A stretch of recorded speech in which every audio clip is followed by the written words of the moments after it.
Sia nu ngamimitian, sia nu ngarasa jadi korban. Giliran ku aing diimbangi, merasa tersakiti. Ari sia cager, baladageun. Ari nafsu gede, ari tanaga eueuh. Tempo hayang, kos entong, hos. Tempo di ladangan. Dasar. Dengekeun ari sia besti heuh. Aing sok asa heran heuh. Ari ngaku beunghar asia duit loba, sawah lega, emas reuncem. Sia mah ari maligas angere nu hejo. Hek baca atuh Aisyah, pan aya bacaana Aisyah gas hejo teh tidak diperjualbelikan eta mah teruntuk orang miskin. Baladageun tak sia. Nuju musim naon dulur di lembur baraya di kota. Di dieu mah nuju musim dulur jadi batur, batur jadi dulur. Samih talur. Salawet teh 25 nasaku di kodok-kodok. Awewe zaman ayeuna anyar wawuh enggeus mondok. Baladageun.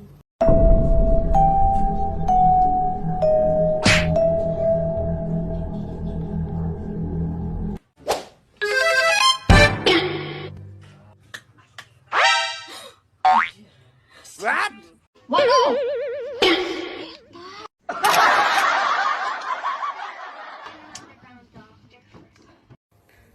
Lobakeun mah duit.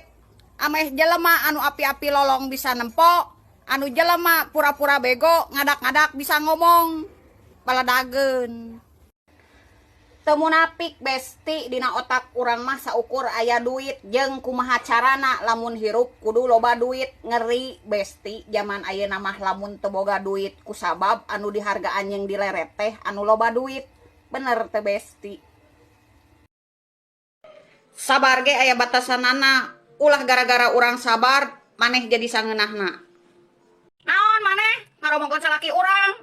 Badek jabrig, badek hidung, dek goreng patut, dek tatoan. Kan bae aing mah cinta. Nya ge salaki aing kunying, hidung, bau, esrek.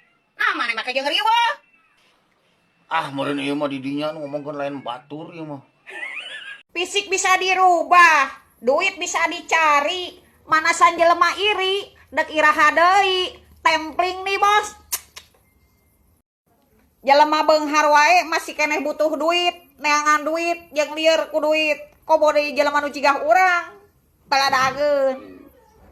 Dengekeun bray, lamun eukeur hirup sangsara, susah, segala teu boga, nu diteang teh ulah babaturan, tatangga jeung dulur. Masih mending lamun mantuan. Ieu mereng nginjem henteu, mantuan henteu, nganya nyeri heueuh. Teangan mah duit ieu. Lobakeun mah duit. Teh geus loba duit mah engke oge bakal ngadareukeutan. Baladageun. Cik atuh lamun deuk nganya nyeri sia teh ulah ka aing. Da aing teh lain tangkal cau yang punya jantung tapi tidak punya hati. Baladageun.